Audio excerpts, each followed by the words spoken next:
Brasil surpreendeu para cima aqui nesse ano de 2023 em vários indicadores. O principal deles, obviamente, é o PIB. Foi uma surpresa bastante positiva, mas o mercado de trabalho também segue mais forte do que planejado, do que projetado inicialmente, e a inflação também ela vem cedendo de forma mais acentuada.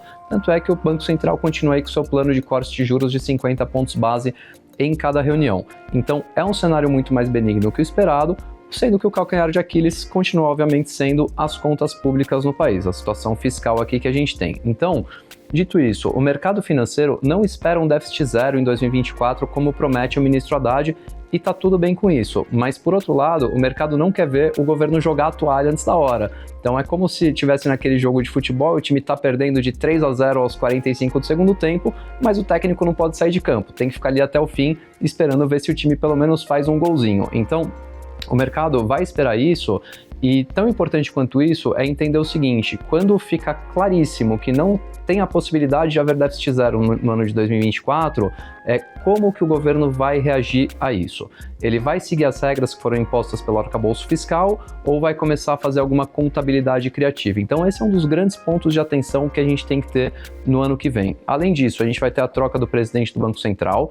As trocas que foram feitas até o momento foram bastante bem geridas pelo mercado, com pessoas técnicas nos cargos, então nada de malabarismos ali no Banco Central, e é o que o mercado espera que de fato aconteça ali para o ano que vem também, e é um tema obviamente que a gente tem que ficar de perto monitorando. Outro tema importante, balança comercial brasileira. Nesse ano de 2023, a nossa balança comercial está superando aí os 100 bilhões de dólares, é um recorde histórico, e ela deve permanecer alta também para os anos seguintes. Então é algo que estava fora do radar até alguma coisa como 8 meses atrás. Todo mundo começou a prestar atenção agora, e isso é algo que realmente começa a botar um freio nas altas adicionais do dólar. Então, por mais que o Banco Central esteja cortando juros, quando isso acontece e o Fed mantém os juros por lá, seria natural que o dólar subisse em relação ao real. Isso não está acontecendo, um dos grandes motivos é a balança comercial brasileira bastante favorável. Algo só que pode mudar um pouquinho esse panorama é o El Niño para o ano que vem, que pode alterar ali a safra de milho e de soja. Mas caso contrário, a gente pode ter anos muito bons em termos de balança comercial, então mais divisas vindo para o país e inflação também sob controle, porque quando o dólar dispara, ele puxa diversos produtos na cesta de inflação. Então isso é algo bastante positivo aí que a gente tem no nosso radar.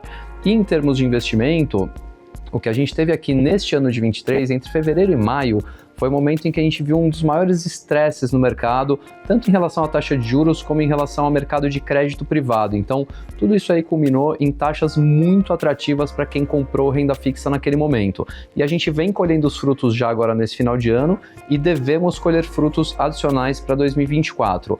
Agora, o ponto importante é o seguinte: a gente talvez tenha algum espaço ainda para continuar alocando nesses ativos, mas de fato não é um espaço mais tão grande como a gente teve no começo desse ano. É um momento mais de colher os frutos que foram plantados em 2023. Bom, e o que a gente faz com o dinheiro novo, ou o que faz com o que vai vencendo?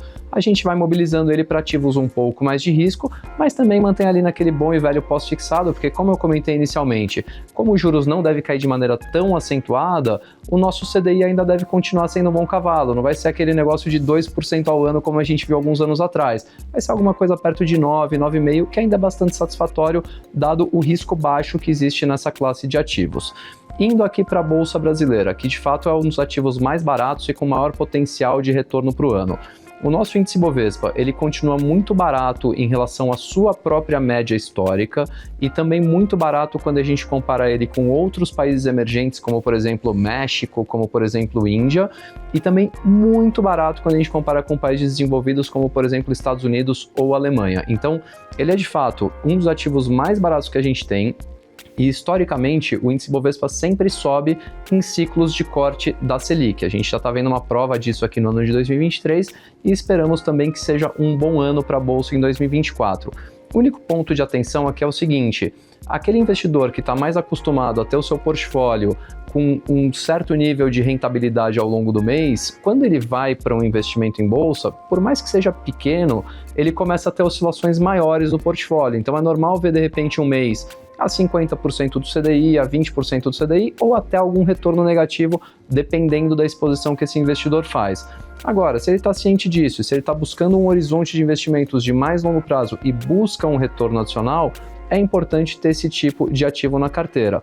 Mas tão importante quanto isso é estar muito bem assessorado, porque dentro desse universo de renda variável, ele é um dos mais sensíveis ali no nosso universo dos investimentos, perdão.